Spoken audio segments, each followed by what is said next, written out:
Si tuvieras la oportunidad, solamente la oportunidad de volverte a reunir con tu madre, solo por un día más, solo por un día más te hará sonreír, te hará entristecer, pero más que nada te hará creer en el eterno y poderoso amor de una madre.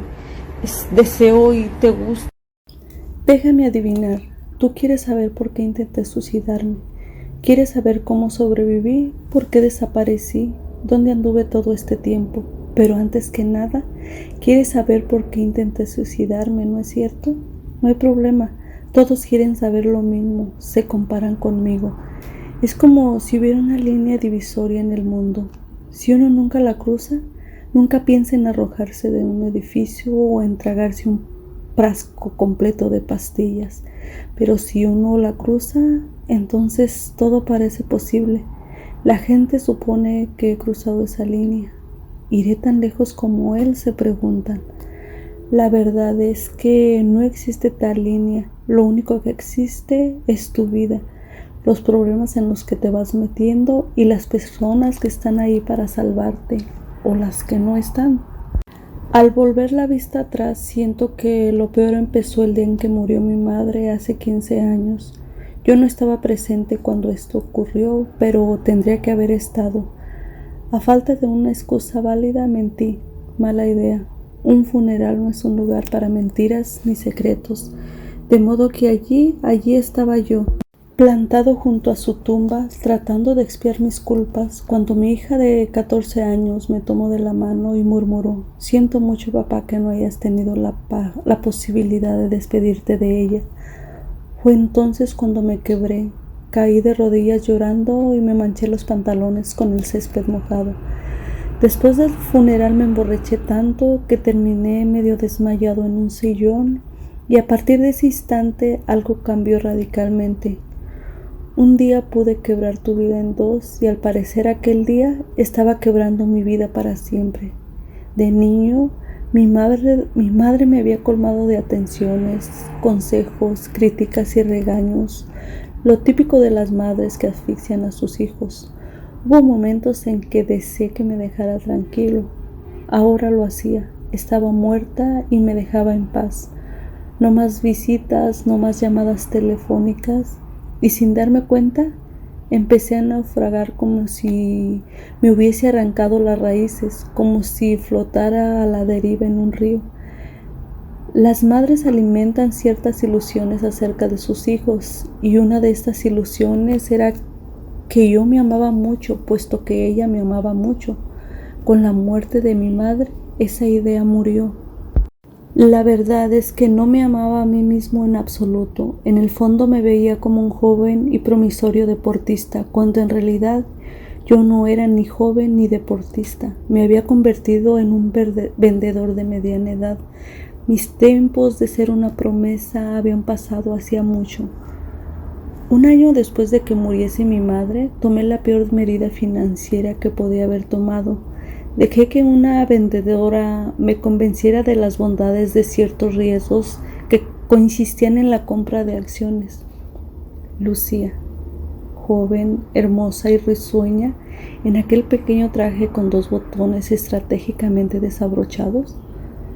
Los hombres mayores nos amargamos al ver pasar mujeres así, excepto, claro, si nos hablan. En esos casos nos volvemos estúpidos. Nos citamos 3 veces para conversar de negocios, 2 en la oficina de ella y la tercera en un restaurante griego. Cuando su perfume acabó de hechizarme, yo ya había puesto casi todos mis ahorros en unas acciones que hoy no valen ni un centavo. Muy pronto ella fue transferida a la costa oeste. Tuve que explicarle a mi esposa Catherine lo que había sucedido con el dinero.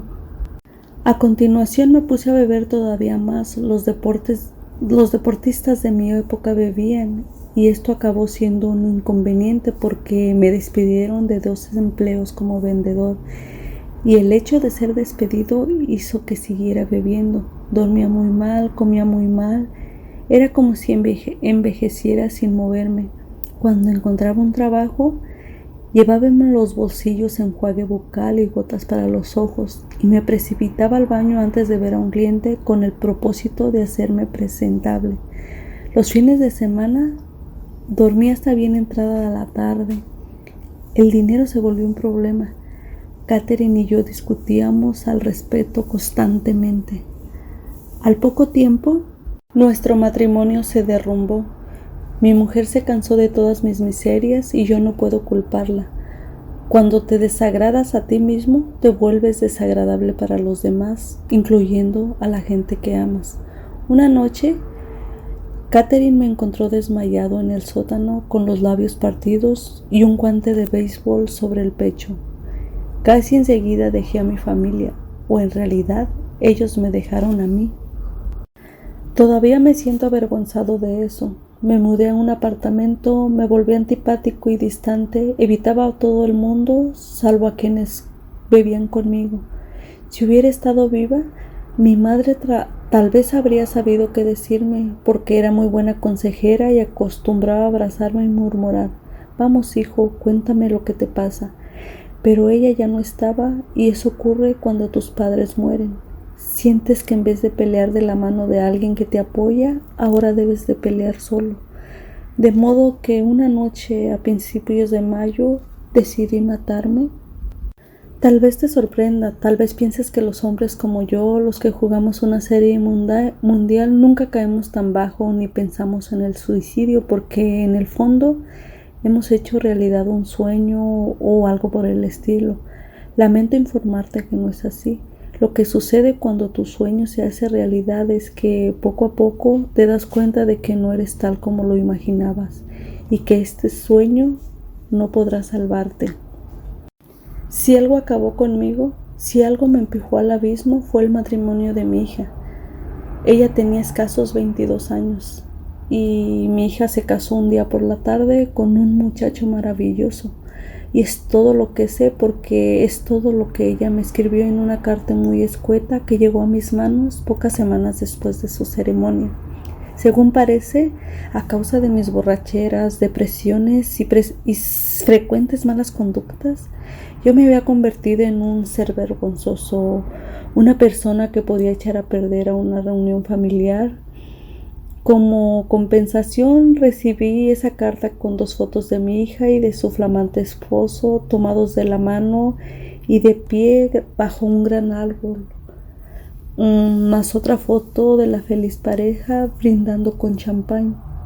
La segunda fotografía me destrozó. Era una de esas instantáneas que capturan un instante que nunca ha de repetirse, ambos riendo y brindando con sus copas.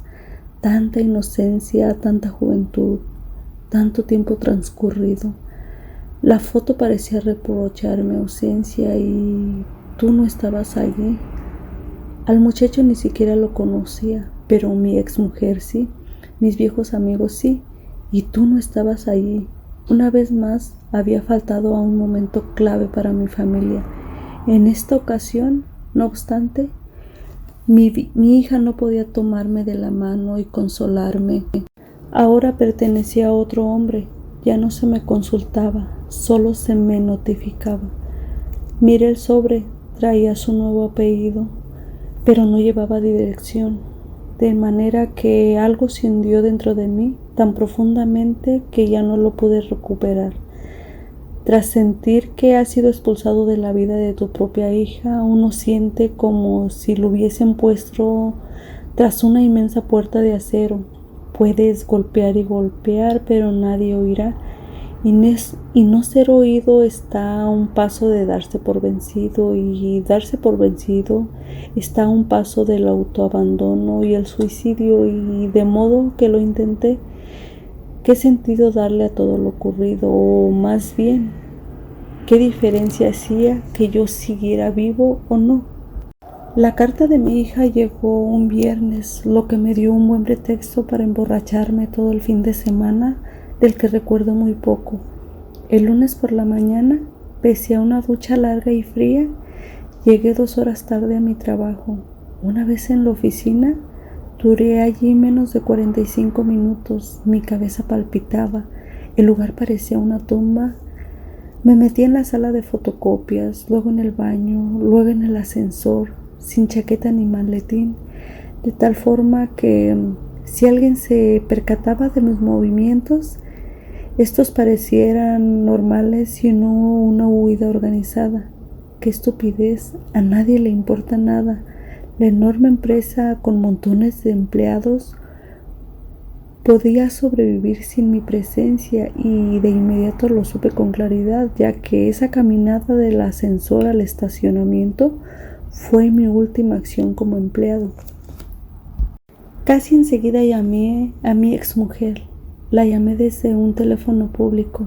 Ella estaba en su trabajo. ¿Por qué?, le dije tan pronto me atendió.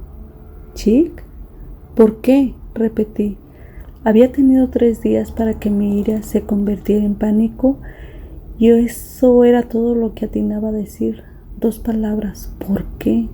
Chick, me dijo más suavemente.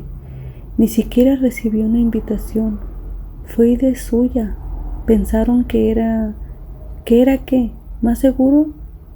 ¿Que yo iba a hacer algo? No lo sé. ¿Soy un monstruo ahora? ¿Eso es lo que soy? ¿Dónde estás? ¿Soy un monstruo? ¡Basta! Me voy. Oye, Chick, ya no es una niña y si... ¿No podía salir en mi defensa? ¿A dónde te vas? ¿No podía salir en mi defensa? La oí suspirar. Lo siento. Es complicado. También está la familia de él y ellos... ¿Fuiste con alguien a la boda? Vamos, Chick, estoy trabajando, ¿sí? En ese instante me sentí más solo que nunca y fue como si esa soledad ocupara íntegramente mis pulmones hasta impedir que por ellos pasara la menor gota de aire. No me quedaba nada que decir, nada acerca del asunto, nada acerca de ningún otro. Entonces, por última vez me emborraché. Más tarde volví a mi apartamento y seguí bebiendo. Descargué mi furia contra los muebles, escribí en las paredes. Creo que en realidad arrojé las fotos de la boda en la basura. En algún momento en medio de la noche tomé la decisión de regresar a mi casa, quiero decir, al lugar, al pueblito en que nací. Queda a tan solo 2 horas en carro, pero llevaba varios años sin ir. Recorrí mi apartamento dando vueltas como si me preparase para el viaje. No se necesita mucho equipaje para un viaje de despedida. Fui al dormitorio y saqué el revólver del cajón. Llegué al garaje trastabillando, me di con un auto, puse el arma en la gaveta y una chaqueta en el asiento trasero, o quizás en el delantero, o quizás la chaqueta estaba ahí desde antes, no lo sé, y con violenta aceleración salí a la calle. La ciudad estaba tranquila, había un parpadeo de luces amarillas e iba a ponerle punto final a mi vida en el mismo sitio donde había empezado. Volver torpemente junto a Dios, así de simple.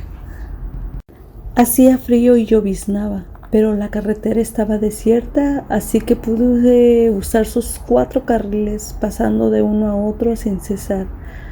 Alguien en el estado en el que yo me encontraba tendría por lo común que haber sido detenido por la policía, pero eso no sucedió.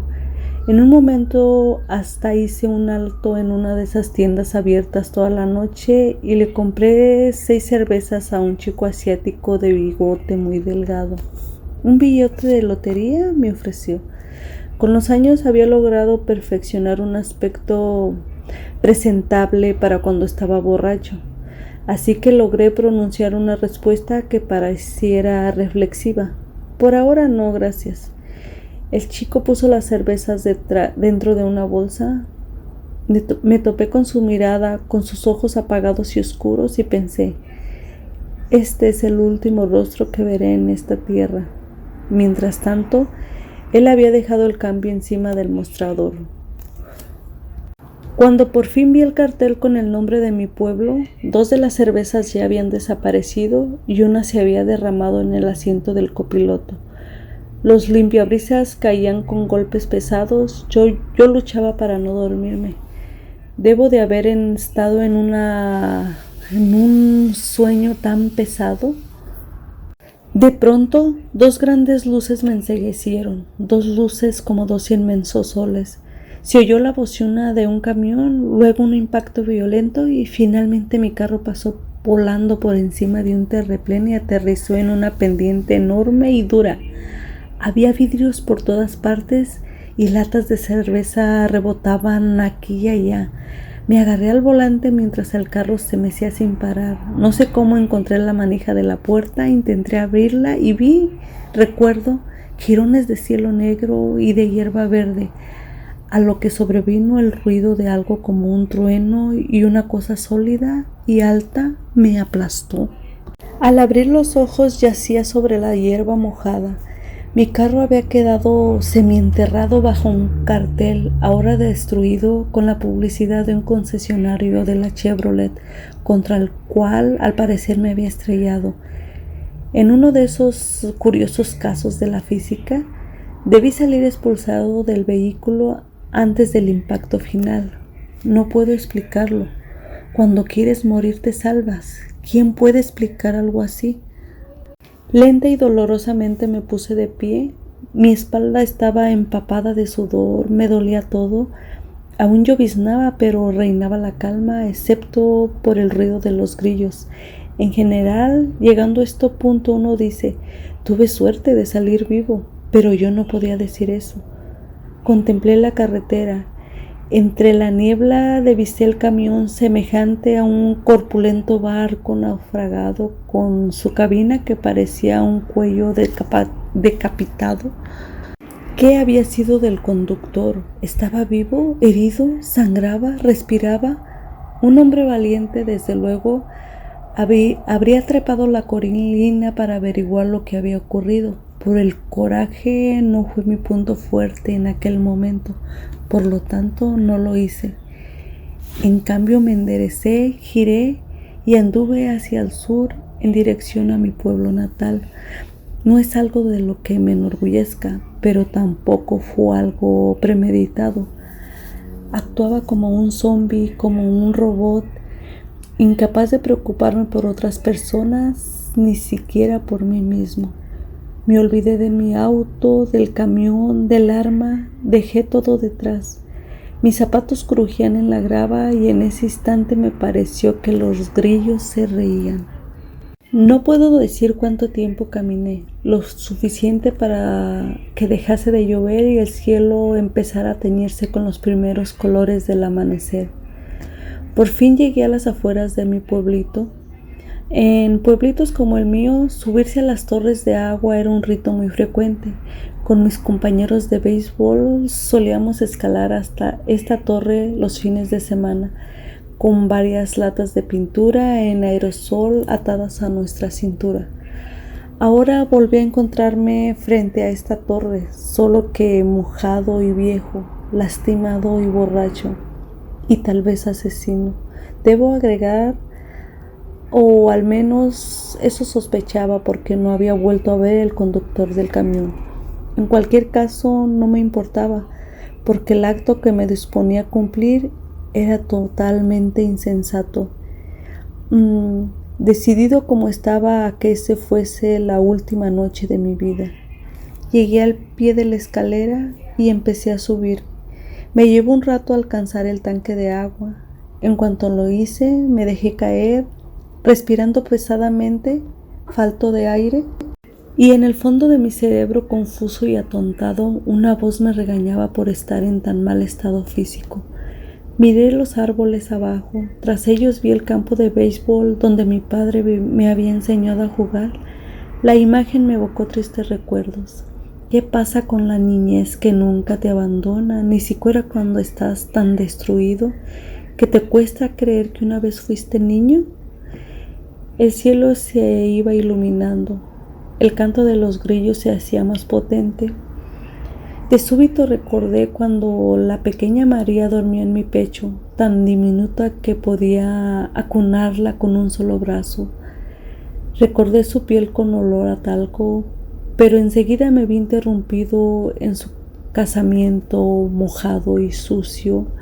La música se detenía, todos me miraban llenos de terror y María era la más horrorizada.